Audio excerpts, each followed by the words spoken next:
everybody. How you doing? If you sense I'm out of breath, it's because I was trying to park while you all were taking the big X picture. So, and as you can see, I'm a relatively middle-aged guy and, not out of shape. And I'm a lawyer, and we're all known for being in shape. Anyway, so, okay, here's the thing. Ever since I was a little kid with that name, words have been important to me. The names people call me, okay? Having people say Alex on the first day of class, and I have to go, everybody gets to say here when it's Mike or whatever, and it's Lex Kuhne, and I have to do a monologue. No, it's Lex, and it's pronounced Kuhne, okay? When you're in elementary school, that can be rough. So words matter, okay? Words beget brands, right? TED is technology, education, and design, right? And brands beget labels, okay? We all have labels around here to a degree. Even to a degree, where am I pointing this?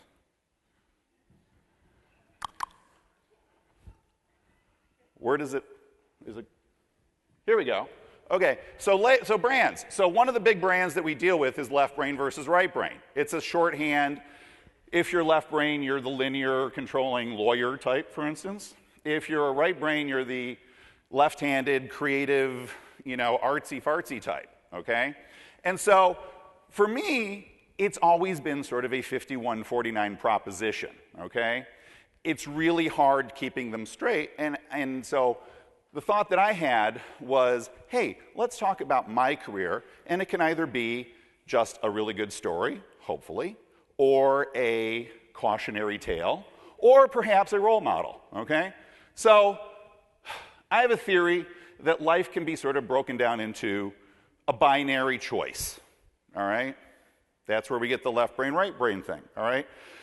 Beatles versus Stones. Who's a Beatles fan? Quick. I only got 10 minutes. Okay. Who prefers the Stones? Okay. All right. And then we have Disney versus Warner Brothers. Who prefers Warner Brothers? Okay. Who prefers Disney? Okay.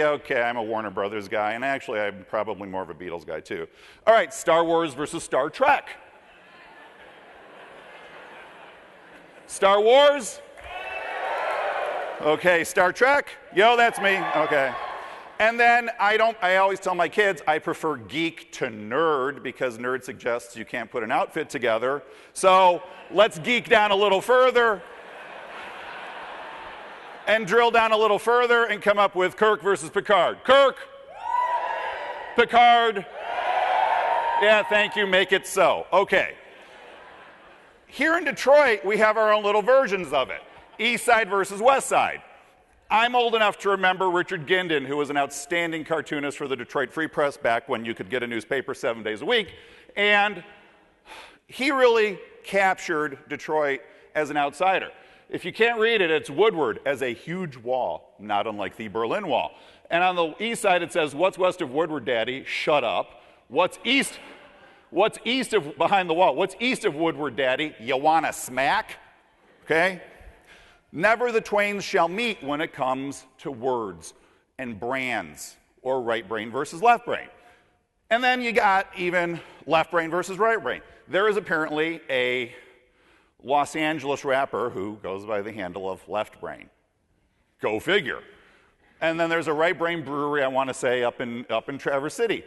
But even, I'm guessing left brain is not the linear lawyer type as a rapper.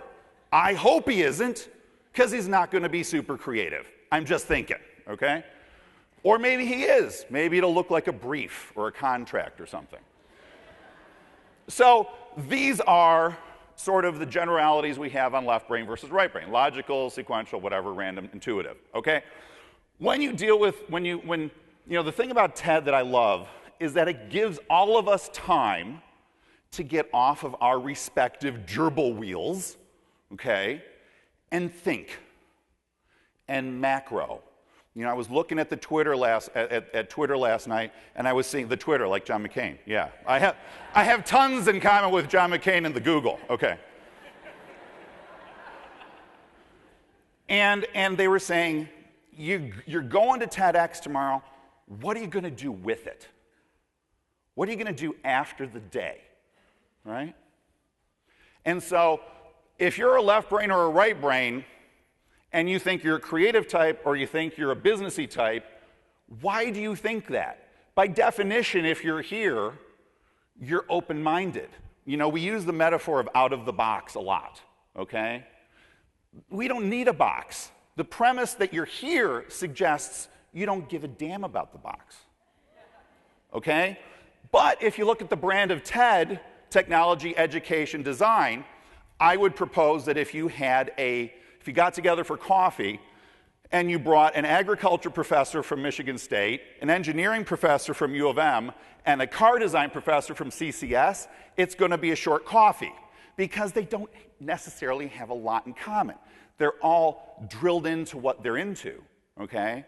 But we tend to be focused in our niche. So that's where words matter, brands matter, right brain versus left brain matters. So what are you open to? So that boring middle-aged guy up there who took his, well, I think my wife took the picture, but she said it on cloudy, whatever. Anyway,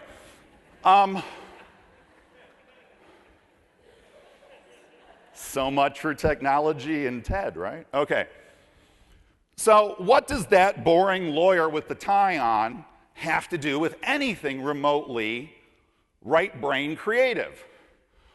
Well, I was one of the guys that started 89X a long time ago, all right? The lawyer in me said, you haven't been to Specs Howard, you haven't done a morning show in Houghton, okay? Why do you think you can do this? Because I didn't know any better.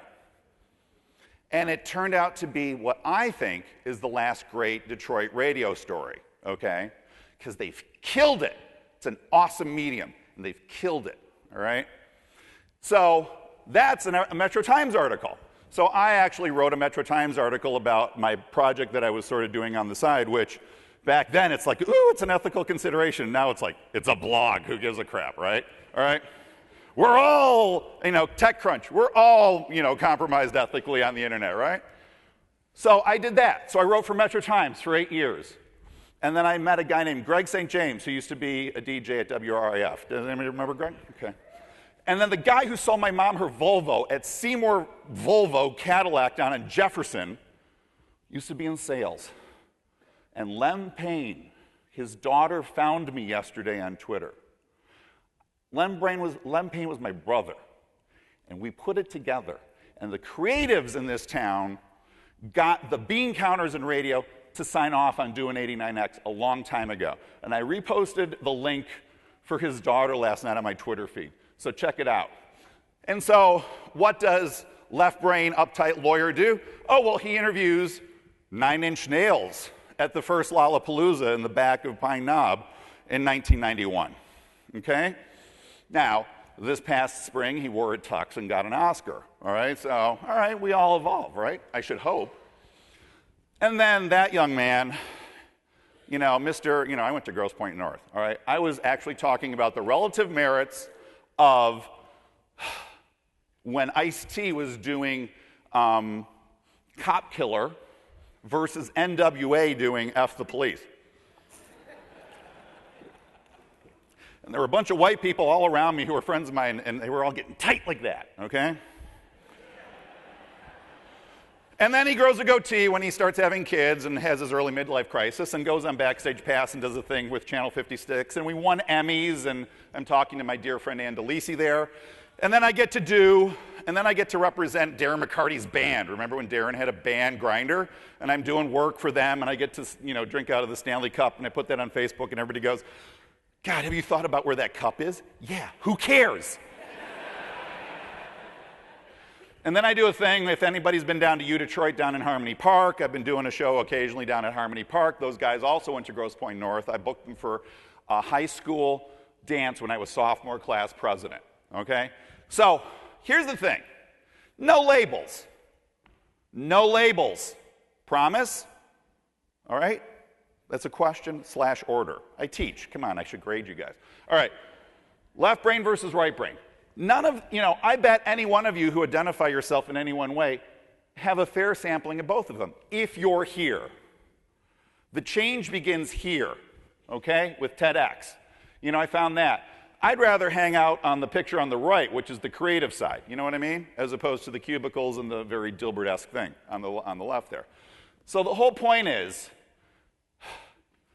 if you're here, you're predisposed to wanting to do anything and everything. And if we're going to make this community better, and Detroit is a paradigm. One of our labels used to be the Paris of the Midwest, okay? You connect the dots, you put it all together, you do the work, you meet some interesting people here, and who knows what amazing things will happen today. Enjoy your day.